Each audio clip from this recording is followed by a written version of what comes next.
De manhã acontece essas coisas assim, a gente ainda está acordando, né? Então acontece. Mas eu quero convidar você a abrir sua Bíblia na carta de Paulo aos Gálatas, capítulo 5. Carta aos Gálatas, capítulo 5.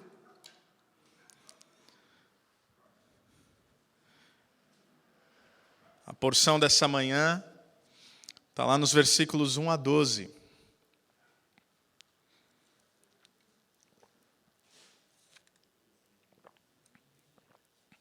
Gálatas capítulo 5, versículos 1 a 12, a palavra de Deus nos diz assim: Foi para a liberdade que Cristo nos libertou. Portanto, permaneçam firmes e não se deixem submeter novamente a um jugo de escravidão. Ouçam bem o que eu, Paulo, lhes digo: caso se deixem circuncidar, Cristo de nada lhes servirá. De novo declaro a todo homem que se deixa circuncidar, que está obrigado a cumprir toda a lei. Vocês que procuram ser justificados pela lei, separaram-se de Cristo, caíram da graça. Pois é mediante o Espírito que nós aguardamos pela fé, a justiça que é a nossa esperança. Porque em Cristo Jesus nem circuncisão, nem incircuncisão tem efeito algum, mas sim a fé que atua pelo amor. Vocês corriam bem. Quem os impediu de continuar obedecendo à verdade? Tal persuasão não provém daquele que os chama. Um pouco de fermento leveda toda a massa. Estou convencido no Senhor de que vocês não pensarão de nenhum outro modo. Aquele que os perturba, seja quem for, sofrerá condenação. Irmãos, se ainda estou pregando a circuncisão, por que continuo sendo perseguido? Nesse caso, o escândalo da cruz foi removido. Quanto a esses que os perturbam, quem dera que se castrassem. Vamos orar. Senhor Deus, nós mais uma vez nos submetemos ao poder do Teu Santo Espírito revelado na Tua Palavra. Nós oramos para que essas verdades aqui contidas nas Sagradas Escrituras possam ser verdades também nas nossas vidas, não apenas de um modo conceitual. Nos livra de olhar para esse texto como uma fonte de um conhecimento apenas, de uma racionalização da fé. Mas que tudo aquilo que o Senhor há de falar para nós, nessa manhã, pela Tua Palavra, carregado pelo Teu Espírito, que chegue em nossas mentes, chegue em nossos corações e possa frutificar a partir das nossas vidas. Fale conosco, assim nós oramos no nome de Jesus. Amém. Amém. Bem, nós chegamos hoje a um trecho fundamental dessa carta. Hoje nós vamos chegar ao final de toda uma sessão da carta aos Gálatas. Aqui é literalmente a última porção de texto onde o apóstolo Paulo ele vai falar de modo mais teológico. Aqui, por assim dizer, ele vai dar o último grito em prol do Evangelho da Graça. Ele vai dar o último grito em prol daquilo que nós temos chamado de justificação pela fé, a doutrina da justificação pela fé. Paulo, desde o capítulo 1, ele usa de argumentos históricos, desde o capítulo 1, ele usa de argumentos teológicos e doutrinários, e é a partir do versículo 13 desse capítulo, então nós não veremos isso hoje, a partir da semana que vem, nós veremos então os argumentos práticos. Ou seja, como toda essa compreensão de tudo que nós temos visto nos últimos meses, e talvez a sua impressão é, ok, eu já entendi, Paulo, eu já entendi que é pela graça, eu já entendi que a justificação não é por obras, é pela fé, mas acredite, esse debate ele está em evidência por toda a história da cristandade. Ou seja, já se vão quase 2000 anos de igreja e nós ainda estamos debatendo, nós ainda estamos tentando provar aquilo que Paulo tentou dizer lá atrás, no século I, que a salvação é pela graça, que a justificação é pela fé, que não é por meio das obras, que não é por meio do mérito. E pode ser que conceitualmente nós já tenhamos compreendido isso, e eu espero que sim. Mas a verdade é que muitas vezes nós lutamos com aquilo que nós sabemos e aquilo que nós sentimos. Há muitos cristãos que já ouviram dizer que sim, são salvos pela graça, mas ainda lutam com frustração. Ainda lutam com o peso da culpa. Ainda lutam com a condenação por algo que aconteceu no passado. Ainda na própria luta contra o pecado, a qual nós falaremos aqui ainda até o final dessa carta, na luta contra o pecado ainda há irmãos honestos, piedosos, que amam ao Senhor Jesus, mas que por não ter uma profunda convicção da salvação pela graça por meio da fé, ainda se sentem completamente frustrados, decepcionados. Ou seja, o que o Paulo está tentando fazer aqui, e vai fazer de fato, é como toda essa compreensão se traduz no dia a dia da vida cristã. Essa é a linha do apóstolo Paulo sempre. Nas suas cartas, se você quiser simplificar, ele vai primeiro corrigir a maneira de nós pensarmos, para depois, então, corrigir a maneira de nós agirmos. Porque de nada vale mudar as práticas sem que aconteça uma transformação de entendimento. Você se lembra que é isso que ele falou na carta aos Romanos, capítulo 12, versículo 2. Ele diz, não se amoldem ao padrão desse mundo, mas transformem-se pela renovação da sua mente, para que sejam capazes de experimentar e comprovar a boa, agradável e perfeita vontade de Deus. Isso tem tudo a ver com o que nós vamos ver nesse texto.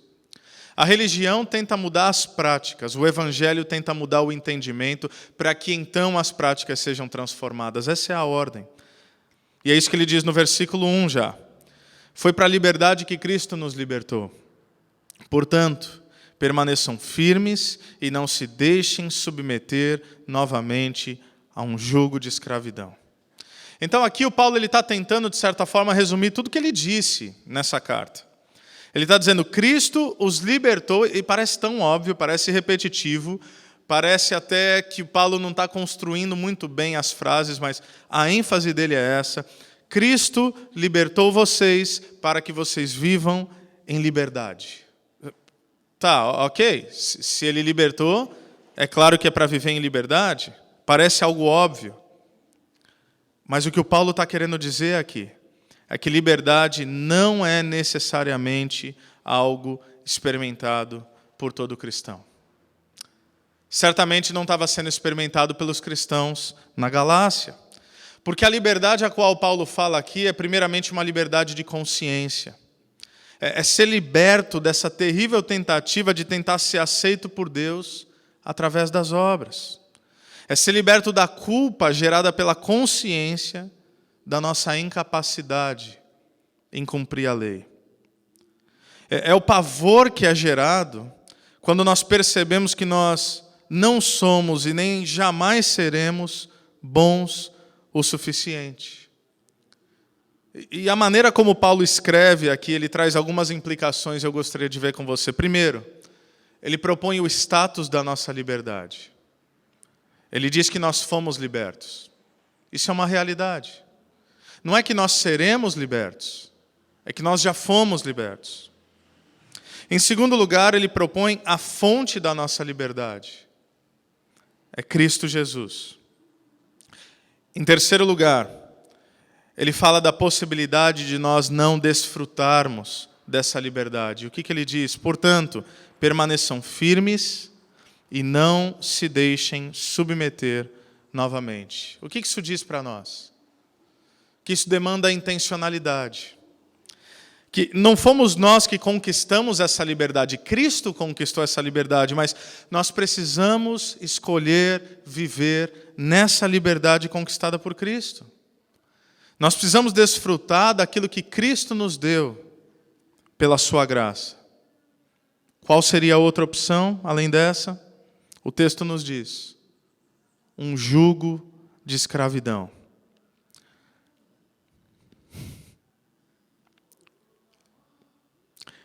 Eu preciso orar para acalmar meu espírito mais uma vez. Eu não sei se só sou eu que estou percebendo as distrações aqui em volta.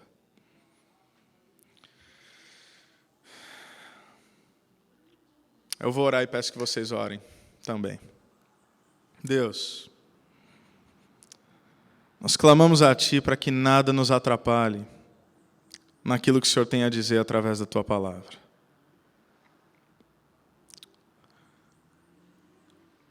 Nós somos completamente pecadores, eu sou. E só eu e o Senhor sabem o que está passando na minha mente, no meu coração nesse momento.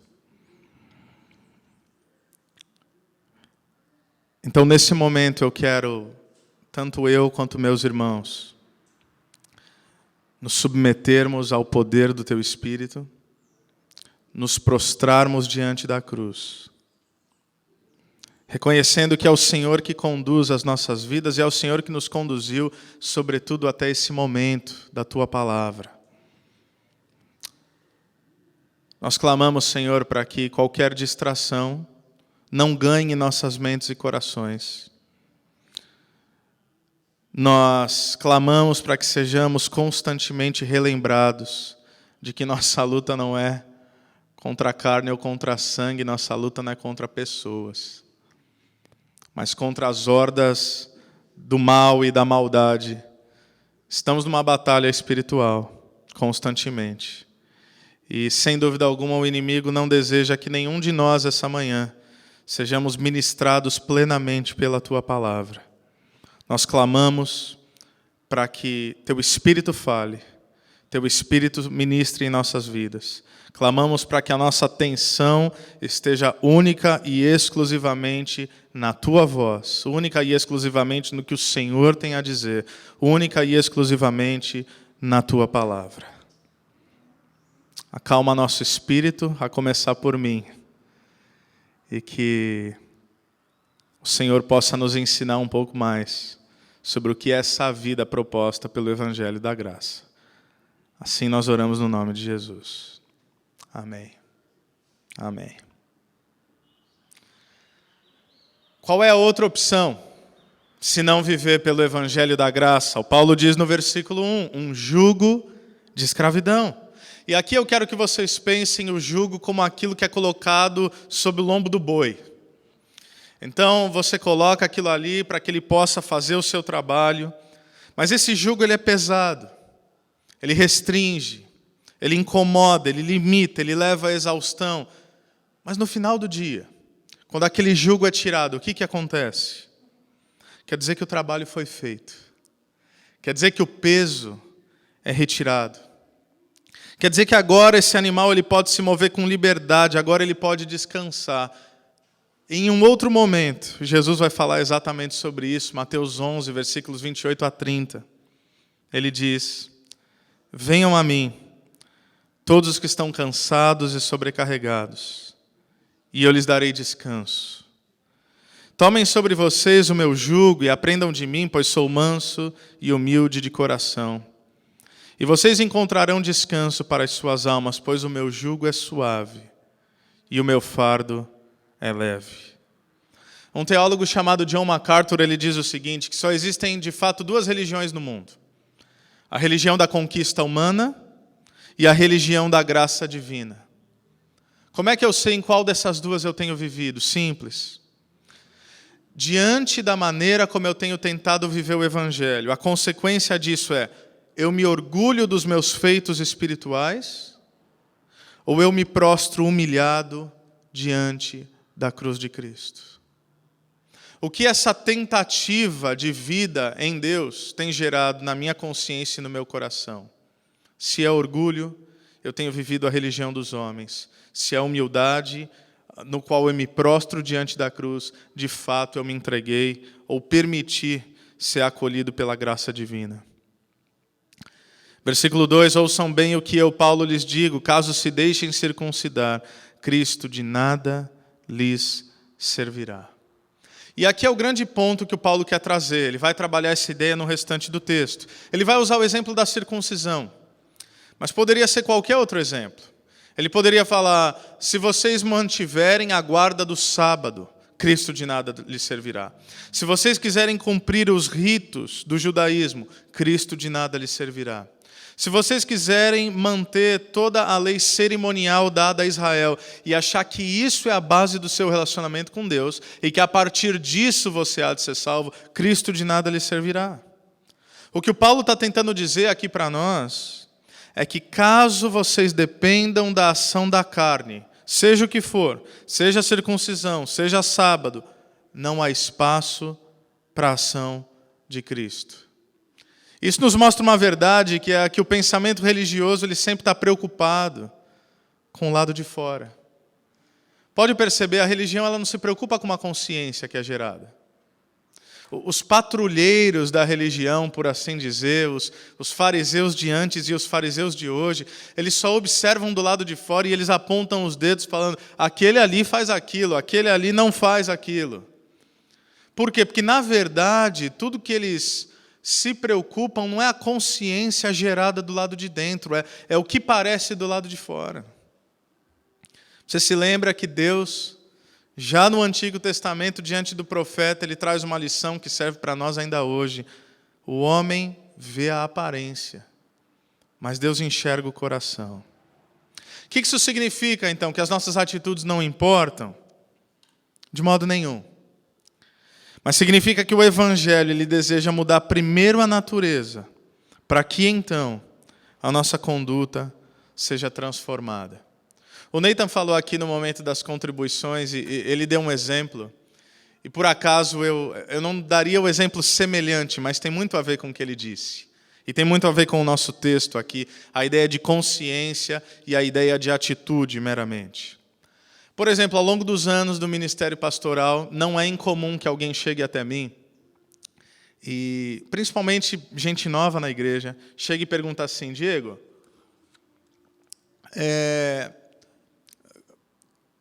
como é que eu tenho que fazer aqui para dizimar e ofertar? Essa é a primeira pergunta. Segunda pergunta é quanto eu tenho que dar? É 10%, é 9%, é 11%, é 5%, é 20%, quanto é que é? Parece uma pergunta simples, mas, na verdade, não em todos os casos, às vezes é uma pergunta honesta, legítima, mas, em muitos casos, essa pergunta ela vem carregada de um senso de religiosidade. Porque, em suma, o que a pessoa está perguntando é, ok? Sem generalizar, mas por muitas vezes foi isso que eu vi. O que a gente está se perguntando quando a gente faz uma pergunta como essa é, qual é o mínimo que eu preciso fazer para ficar bem com Deus? Qual é o mínimo que eu preciso fazer para Deus não me amaldiçoar? Quanto é o mínimo que eu tenho que contribuir para ficar tudo certo? Para eu ser salvo? Para Deus não mandar um devorador na minha casa? Para as minhas contas irem bem? Para o meu emprego continuar bem? Qual é o mínimo? Essa é a mentalidade do religioso. Porque o religioso ele só se preocupa com a aparência do lado de fora. É mais ou menos como um casal, e o Nathan citou também algo nesse sentido, familiar. Imagine você, está chegando aí, maridão, está chegando o aniversário de casamento. Você não deveria, diante de uma data como essa, pensar o seguinte, ok, eu quero dar um presente para minha esposa, mas qual é o presente mais barato que eu posso dar só para ela não brigar comigo? Essa não é a mentalidade.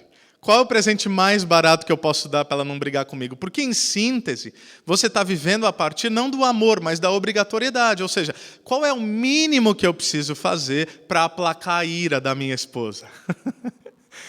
E quando eu falei para minha esposa, né, para a Aline, eu falei, amor, eu estou pensando em usar essa ilustração, o que você acha dela? Ela falou assim, boa, o que você vai me dar? Eu falei, não, você não entendeu, é hipotético. É só uma ilustração, eu estou falando de outra coisa. Porque, na verdade, aquele que ama, que não é mais regido pela lei, pelo medo, pela culpa do lado de fora, ele não se pergunta qual é o mínimo que ele pode fazer. Ele se pergunta, qual é o máximo que eu posso fazer para demonstrar o meu amor pela minha esposa? O quão longe eu posso ir para agradá-la? E vice-versa, tá? Esposas para os maridos também. Então, de um lado, eu conheço pessoas, por exemplo, nesse argumento da contribuição, igrejas onde todo mundo contribui. Mas por quê? Por medo, por culpa, porque o pastor disse que se não contribui vai para o inferno, porque eles se sentem completamente opressos e aí eles vão e cumprem a obrigação, porque o que importa é a aparência do lado de fora. Mas eu também conheço ambientes que foram libertos dessa consciência de culpa do qual o Paulo está falando. Não tenho mais medo, não tenho mais culpa, não há mais condenação sobre mim. Só que aí pessoas que vão para um outro extremo. Eu estou livre de tudo isso.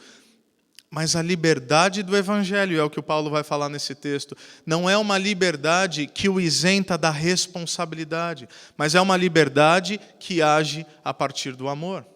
Porque por um lado você pode ter o religioso que faz tudo o que faz e parece certo, mas com a motivação errada. Por outro lado, você vai ter um outro ambiente que diz, eu já estou livre disso tudo, então tudo bem, eu não preciso fazer nada. Não, o equilíbrio do Evangelho é consciência e prática. Não é fazer por fazer, mas também não é ter uma consciência liberta para a irresponsabilidade. É transformação da consciência para que a minha prática siga, a partir dessa mudança de entendimento. Ou seja, não é comportamento apenas, é mudança de quem nós somos que vai gerar mudança naquilo que nós fazemos. Os judaizantes se preocupavam apenas com o lado de fora. Atos capítulo 15, versículo 1 diz que alguns homens desceram da Judeia para Antioquia e passaram a ensinar os irmãos, dizendo, se vocês não forem circuncidados conforme o costume ensinado por Moisés, não poderão ser salvos. Gente, presta atenção nisso. Sempre que alguém lhes disser que tem algo que você precisa fazer na sua própria força humana para obter a salvação, esse não é o Evangelho do nosso Senhor Jesus Cristo. Porque isso é salvação pelas obras. Então, ou você vai ser circuncidado ou você não vai ser salvo. Ou você guarda o sábado ou você não vai ser salvo. Ou você faz isso ou você faz aquilo. A salvação já não depende de Jesus. Porque todo que pensa ser salvo por aquilo que faz, está automaticamente afirmando que Jesus não é suficiente. Quais são as consequências disso? Olha o versículo 3. De novo declaro a todo homem que se deixa circuncidar, que está obrigado a cumprir toda a lei. O que o Paulo diz? Quer viver pela lei? Muito bem, seja perfeito. A tradição diz que, a partir dos 10 mandamentos, que é a lei moral de Deus, mais a lei cerimonial, mais os rituais, fora as interpretações rabínicas, a gente está falando de 613 regulamentos no Pentateuco. 613. 613 orientações. O que o Paulo está dizendo é, se você quer viver pela lei, 612 não é suficiente. Vida perfeita. Mais ou menos assim. Aqui a gente não tem esse problema, tanto em Campo Mourão. Problema. Imagine que você sai desse culto, você está indo para a sua casa. E você tem assim, daqui da igreja até a sua casa, 50 semáforos. Você vai certinho. Semáforo vermelho você para, semáforo verde você vai. 1, 2, 3, 10, 20, 40, 49.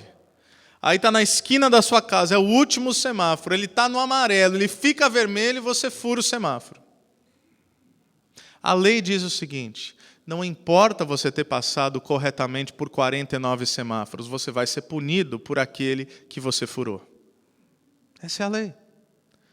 E imagine que tem um policial, e ele vê você furando o semáforo.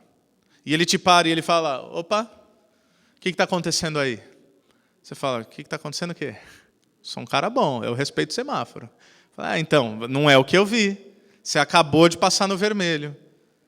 E aí você vai tentar argumentar com o policial, mas policial, tem 50 semáforos da igreja até a minha casa. Aliás, eu acabei de vir da igreja, eu sou um cara bom.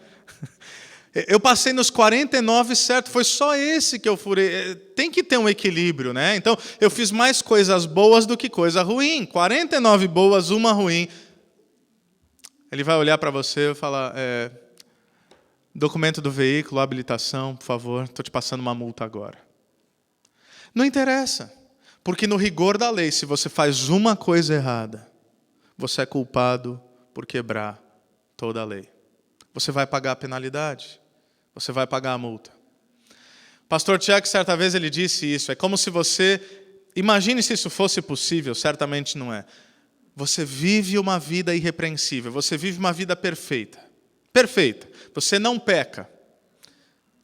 No final da sua vida, na sua velhice, quando você sente que você está partindo, naquele momento, naqueles últimos milissegundos de vida, na tua mente, no seu coração, você fica feliz e você se orgulha, você diz, eu consegui, eu vivi uma vida perfeita. Pronto, vai para o inferno na hora porque se orgulhou, pecou, já era. Esse é o problema. Esse é o problema de alguém que tenta ser bom baseado no seu próprio mérito.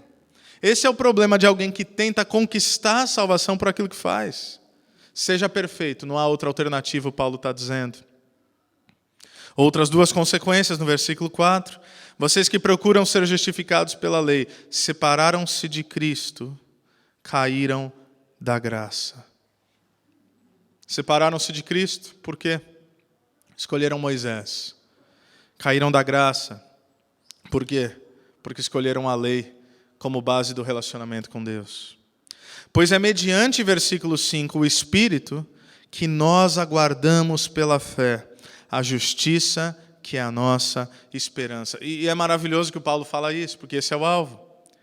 Mesmo Paulo sendo extremamente claro, desde Gálatas 1:1 até aqui, pode ser que alguns leitores, alguns ouvintes seriam tentados a pensar o seguinte, que essa liberdade proposta pelo Evangelho da Graça pode soar como uma concessão a viver de qualquer maneira. Você já pensou assim? Acho que em algum momento todos nós pensamos assim.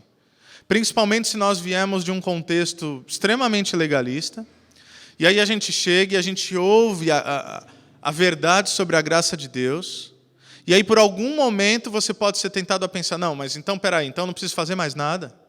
Então não tem nada a ver comigo? Então a salvação não é baseada naquilo que eu faço, somente naquilo que Ele fez? Não, isso vai banalizar o Evangelho. E isso vai fazer com que as pessoas vivam de qualquer maneira. Não, pelo contrário. E uma expressão que o Paulo usa define esse parâmetro. É mediante o Espírito. O que ele está dizendo? Ele está dizendo que a vida em liberdade pela graça é também a vida guiada pelo Espírito. Nunca se esqueçam disso. A liberdade no Evangelho, a vida pela graça, é também a vida vivida pelo Espírito. É isso que ele vai dizer em Gálatas 5:16. Vivam pelo Espírito e de modo algum satisfarão os desejos da carne. Aí a gente encaixa o quebra-cabeça. Porque liberdade agora é viver a vida no Espírito e pela primeira vez ser livre para dizer não para o pecado. Às vezes a gente acha no conceito de liberdade pós-moderno, contexto em que nós vivemos, parece que liberdade é você não ter padrão para nada, não parece? Que liberdade é você assim viver de modo desenfreado, de modo irresponsável. Não, eu sou livre. Eu sou livre é o mesmo que dizer não tem regra, não tem princípio, não tem limite, não tem parâmetro. Eu sou livre.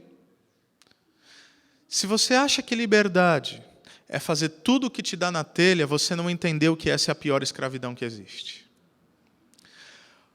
Porque fazer tudo o que eu quiser fazer é, na verdade, a maior de todas as escravidões. Porque eu estou declarando que eu não consigo nem controlar a mim mesmo. Eu sou escravo dos meus próprios apetites. Eu sou escravo dos meus próprios desejos. Então um jovem que chega num sábado à noite, ele esculhamba com tudo, e ele enche a cara, e ele pega o carro, e ele vai na estrada, e ele usa a droga, e ele tem relação sexual com um monte de gente. Ele fala, eu sou livre. Você é escravo. Você é escravo dos seus próprios apetites. Você é escravo dos seus próprios desejos. Você não consegue dizer não para o pecado. Você é um escravo. O que é liberdade em Jesus Cristo vivido no Espírito? É ser capaz de dizer não. É ser capaz agora de, pela primeira vez, dizer sim para Deus. Porque antes a gente não conseguia. Antes a gente só conseguia pecar. Agora, porque nós fomos libertos da escravidão, do jugo da lei, do pecado, agora nós podemos, pelo Espírito Santo, dizer, seja feita a tua vontade, aqui na terra como é feita nos céus. Liberdade cristã é ser controlado pelo lado de dentro e não pressionado pelo lado de fora. Essa é a vida guiada pelo Espírito, é a vida, como Paulo diz, pela fé. E é a vida da certeza da nossa salvação, porque agora não é mais, olha o que ele diz, é pelo Espírito que nós aguardamos pela fé a justiça que é a nossa esperança. Então, não está falando de uma expectativa. O religioso vive com medo de perder a salvação. Porque se ele acha que tudo depende dele, e se ele acha que ele precisa fazer tudo de bom para conquistar o céu, se ele comete um delito, se ele comete um deslize, o que você acha que passa na cabeça dele? Estou frito, perdi a salvação. Então ele acorda salvo, dorme condenado. Acorda salvo, dorme condenado. Você já conheceu gente assim? Talvez você já foi assim. Você achava que a tua salvação era baseado quase que como numa mudança de humor de Deus. Assim, então, se Deus está de bom humor de manhã, você está no céu. Se Deus ficar nervoso com você à tarde, você já era. O Paulo está dizendo que a vida pelo Espírito é a vida na fé. E a vida que é vivida pela fé é uma vida que aguarda a justiça, não uma justiça conquistada, mas uma justiça derramada sobre nós por Cristo Jesus e uma justiça que nós aguardamos com, não é expectativa, não é torcida, é esperança. E infelizmente nós não temos a dimensão exata da palavra esperança no português. No grego, esperança não é assim, eu espero que um dia aconteça. Nos textos originais, esperança é certeza, é expectativa confiante. Então, quando nós aguardamos tudo isso que nós temos aguardado, não nós lutamos por isso, não nós tentamos conquistar, não nós batalhamos por isso, nós aguardamos em fé a justiça que nos está reservada com esperança. Ou seja, com certeza, não é mais a incerteza da performance, é a esperança baseada na justificação que acontece pela fé. Isso é tão importante entender. Porque em Cristo Jesus nem circuncisão nem incircuncisão tem efeito algum, mas sim a fé que atua pelo amor. Eu amo o que o Timothy Keller fala acerca desse texto. Ele diz assim: o meu bom desempenho não me acerta com Deus. Meu mau desempenho não me torna mais perdido e desesperado. Tudo permanece tão perdido quanto antes e tão apto a ser salvo quanto antes. Isso é lindo. O que eu fiz antes de ser salvo por Cristo não me torna mais devedor. O que eu poderia fazer de bom também não me torna mais merecedor. Eu continuo perdido, baseado nas minhas próprias obras, mas eu continuo apto a ser salvo por Cristo, porque a salvação depende dele. Aí nós entendemos a essência da lei. Porque você se lembra, na carta aos Gálatas, o Paulo já afirmou que a lei é boa, que a lei é justa. O problema não é a lei, o problema somos nós. Porque nós não temos a capacidade de cumprir a lei. Mas quando nós deixamos de viver pela lei, quando nós vivemos pela fé, mediante o Espírito, aí eu cumpro o Espírito e a essência da lei, que é o quê? É o amor. Como é que isso funciona? Lembra do exemplo do marido e da esposa? Aquele que não se pergunta qual é o mínimo que pode fazer, mas qual é o máximo que pode fazer, porque é motivado pelo amor, não pelo medo. Pelo amor, não pela obrigação. Pense nos 10 mandamentos. Um deles diz, não matarás. Quem não ama precisa de lei. Se eu te odeio, certo? Eu preciso de uma lei que diga, não mate. Mas se eu te amo, a lei se torna desnecessária, porque eu cumpro o espírito da lei. É isso que Deus está querendo revelar desde o início. É isso que Jesus respondeu quando ele foi questionado, qual é o maior mandamento? Ele diz, ame a Deus acima de tudo, ame o teu próximo como a ti mesmo. Por que ele fala de amar a Deus e amar o próximo? Porque ele diz que a lei, verdadeiramente, na essência, se traduz em amor. Amor por Deus, amor por próximo. Se eu te amo, eu não preciso de uma lei para não te roubar, para não te matar, para não mentir para você, para não cobiçar o que você tem. Por quê? Porque agora eu vivo no amor. Essa é a nossa relação com Deus. Eu não vivo mais pressionado pelo lado de fora, eu vivo impulsionado pelo Espírito, que age pelo lado de dentro. E é o Espírito de Deus que me ensina a viver pela fé, através do amor. Não é mais fazer o que eu devo fazer pelo medo, mas fazer o que eu quero fazer por amor. É como eu estava conversando com um irmão da nossa igreja essa semana, e ele me falou, Diego, eu já estou uns 2 anos ali caminhando com vocês. Eu falei, pô, legal. Ele falou, antes disso, por 5 anos eu já frequentava uma igreja. Eu falei, ok.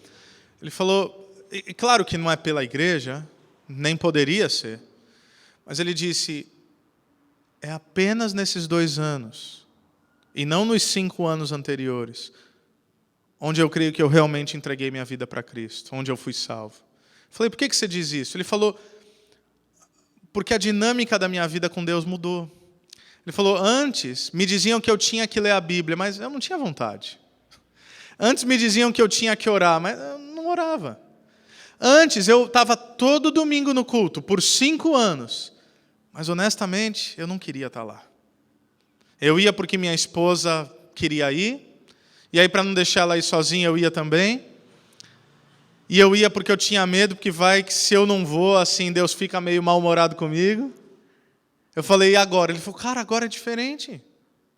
Eu quero ouvir o que Deus está falando na palavra. Eu quero falar com Ele através da oração. Eu quero estar lá nos domingos, mas não porque alguém me mandou ir, mas eu quero estar lá. Eu quero servir nos ministérios, não porque me disseram que eu sou obrigado a servir, mas gerou-se um desejo em mim. Eu falei, é isso. É isso que o Paulo está dizendo aqui.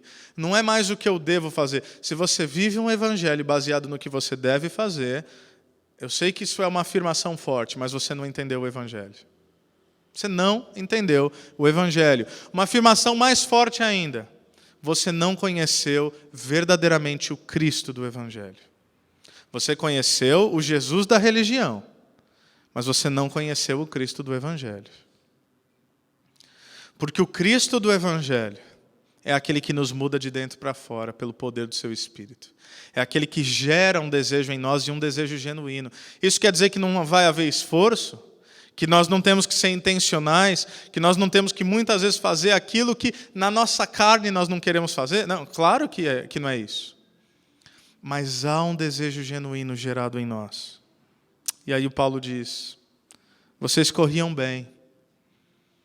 Quem os impediu de continuar obedecendo à verdade? É tão triste ver às vezes pessoas que começaram bem na caminhada com Cristo, e de modo verdadeiro, mas talvez por uma falta de compreensão do Evangelho, por falta de amadurecimento na fé, por falta de equívocos doutrinários, como aconteceu aqui com os Gálatas, se desviaram da liberdade proposta pelo Evangelho. Não é importante apenas nós começarmos bem, é importante nós terminarmos bem. E ele também vai nos mostrar que a liberdade em Cristo é uma liberdade atrelada à obediência. Quem os impediu de continuar obedecendo à verdade? Aquela mesma ideia. Não é uma liberdade que se traduz na irresponsabilidade. É uma liberdade atrelada à obediência à verdade de Deus. Versículos 8 a 10, ele vai nos mostrar o contrário de tudo isso. Esse legalismo que impregnou a igreja dos Gálatas e que, se não cuidarmos, ele pode impregnar-se também sobre nossa mente. Ele diz que tal persuasão, em primeiro lugar, não vem de Deus, não provém daquele que os chama. Em segundo lugar, no versículo 9, ele diz que um pouco de fermento leveda toda a massa. O que ele está dizendo? Que legalismo é algo contagioso. Cuidado, legalismo é algo contagioso. Você pode ser uma pessoa que vive na liberdade do Evangelho. Comece a caminhar com gente crítica. Você vai se tornar crítico. A não ser que você o influencie pelo bem. E esse é o desafio do Evangelho. Comece a caminhar com pessoas que se envaidecem por sua caminhada e, portanto, apontam o dedo para outros. O risco é que depois de algum tempo você faça exatamente o mesmo. Está tudo errado, só você que está certo. Todo mundo age mal, só você que age bem. Triste. Essas pessoas vivem pesadas, vivem frustradas, vivem amarguradas. O legalismo é contagioso. Em terceiro lugar, no versículo 10, ele vai dizer que o legalismo ele perturba. E por último, ele também diz que o fim de tudo isso é a condenação. Aqui ele está falando dos judaizantes, mas isso é verdade sobre todo aquele que deseja viver pautado na lei. No versículo 12, eu vou pular o 11, já vou falar do 11, mas... No versículo 12, o Paulo faz uma afirmação forte, que parece até um desaforo. Ele está falando de circuncisão. Todos sabem o que é circuncisão, né? É o corte do prepúcio do órgão genital masculino. O Paulo está dizendo, para com essa história. Para de pensar que isso é a base da sua salvação. Mas olha o que ele diz no 12. Quanto a esses que os perturbam, traduzindo, quanto a esses que falam que vocês têm que cortar um pedaço para ser salvo, quem dera se castrassem. Quer cortar? Corta logo tudo. Quem dera eles fizessem esse bem ao mundo. Mas o Paulo não é apenas um desaforado. Eu quero defender o Paulo aqui. Existia uma deusa pagã na região da Ásia Menor, chamada deusa Cibele.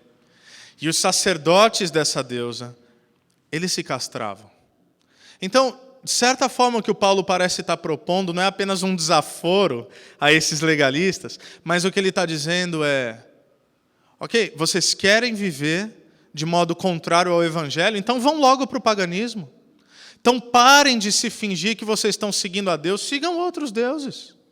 Façam como esses sacerdotes que acham que pelo fato de se mutilarem fisicamente, eles alcançam algum favor da divindade. Então abandona o Evangelho de vez. Forte isso. Mas o Paulo vai falar no versículo 11.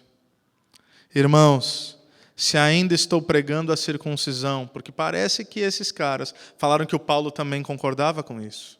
Se ainda estou pregando a circuncisão, por que continuo sendo perseguido? Nesse caso, o escândalo da cruz foi removido. É nisso e apenas nisso que nós devemos repousar essa manhã. Qual era a pregação de Paulo? Era a pregação da salvação baseada na ação humana? Não. Era Cristo e sua cruz. Era como Jesus havia falado em João capítulo 15, sem mim vocês não podem fazer coisa alguma. É por isso que o Evangelho é um escândalo, irmãos. Porque é uma ofensa ao orgulho humano. É a constatação do nosso fracasso. Quando nós dizemos que a salvação é pela graça apenas, é mediante a fé apenas, é por Cristo apenas. Aliás, esse foi o grito dos reformadores. Quando você vê lá aquilo que nós chamamos das 5 solas, tá? O sola gratia, ou seja, é só pela graça, sola fide, é só mediante a fé, solus Christus, é só por Cristo. O que eles estão dizendo ali é que não tem nada a ver conosco. É por isso que no final eles vão dizer, só lhe deu glória, ou seja, glória somente a Deus. Porque se a salvação é por nós, a glória é nossa. A conquista é nossa. O mérito é nosso. Nos é dada então uma oportunidade de bater no peito e dizer, eu consegui. Mas diante de Cristo e diante da cruz, todos são nivelados. E olha que interessante, que por Paulo pregar apenas Cristo e sua cruz, Paulo era perseguido. O que isso nos mostra? Que os legalistas creem que não pode ser assim tão simples. Essa semana eu recebi uma mensagem de um irmão, alguém da nossa comunidade, que recebeu uma mensagem de uma pessoa de fora da nossa comunidade, que ouviu falar alguma coisa sobre a nossa comunidade. Então alguém de fora, que ouviu do lado de fora, e passou para alguém do lado de dentro, e esse alguém do lado de dentro veio falar para mim, preocupado. Diego, olha o que estão falando da nossa igreja. Pelo WhatsApp mesmo, eu respondi, cara, já foi o tempo. De verdade. Talvez isso possa surpreender alguns. Já foi o tempo que eu me preocupava com reputação e vaidade diante de homens. Já foi o tempo que eu me importava. Porque é isso, ou é aquilo, ou faz aquilo. Amigo, eu já morri com Cristo. Já não sou mais eu que vivo, é Cristo que vive em mim. Quem está morto não tem reputação, está tudo certo. Está tudo certo. E aí eu perguntei para esse irmão, falei, por que você está preocupado? Isso que esse rapaz falou é verdade sobre nós? Ele falou, não. Eu falei, então está tudo certo. Qual é o motivo da preocupação? Eu falei, você respondeu a ele que não é assim que cremos? Esse ponto que ele trouxe aqui, nós não olhamos dessa maneira. Você respondeu para ele? Respondi, eu falei, então está tudo certíssimo assim. Nossa consciência está em paz, porque ela é cativa ao Evangelho. E a consciência dele agora, espero que esteja em paz, porque você respondeu como deveria, então está tudo bem. Pregar o Evangelho da graça e dizer que é apenas Cristo e a sua obra na cruz, acreditem, os religiosos hão de perseguir, porque parece simples demais. O que eles não sabem é que não é simples demais. É simples no sentido de que Cristo me salvou, mas agora é óbvio que diante de tão grande salvação nos dada por Cristo Jesus, agora todo o meu esforço pelo Espírito, não mais pela carne, mas todo o meu esforço que é gerado para viver uma vida responsável, uma vida grata, uma vida pautada no amor. Eu sempre digo que é muito mais difícil, em certa maneira, viver pela graça do que viver pela lei. Porque a lei, ela nos ilude. Se eu faço algo bom, eu me sinto bem. A graça já me diz que eu não presto desde o início, então já complica desde o início. De modo que agora tudo que eu não faço para agradar e para conquistar. Agora tudo que eu faço baseado naquilo que Ele fez por mim. Minha vida, minha consciência, meu coração, minha caminhada estão cativos a Jesus Cristo. Como é que a gente sabe como é que a gente está vivendo? É simples. Feitos humanos diante de Deus nos levam à vaidade. Mas a ação divina, ela nos coloca de joelhos. Eu oro para que nós sejamos uma igreja que caminha de joelhos. Que sabe que somos o que somos, única e exclusivamente pela graça de Deus. E que ali de joelhos fiquemos, tanto para agradecer quanto para pedir perdão. Já está ali, já está de joelho diante da cruz. Errou, está de joelho e pede perdão, se arrepende. Está caminhando na graça de Deus, já está de joelho, já fica ali prostrado para agradecer, porque nem isso a gente merece. Que Deus nos ajude. Senhor Deus, nós te louvamos por essa carta tão magnífica e pelas lições que o Senhor tem trazido nas nossas vidas. Nós te pedimos, Senhor, que possamos viver essa liberdade, que na verdade é uma liberdade cativa a Ti. É uma liberdade da culpa, é uma liberdade do medo, é uma liberdade do jugo, é uma liberdade da frustração e do desapontamento. Mas é uma liberdade que agora é vivida sob o senhorio de um outro. E esse é Jesus Cristo. Nós te pedimos, Senhor, que o Senhor nos ajude a viver pautados nessa realidade. Que pelo Teu Espírito Santo sejamos norteados. Que essa vida liberta seja uma vida também de obediência. E que tudo o que fizermos seja pautado no amor. Assim nós oramos. No nome de Jesus. Amém. Amém.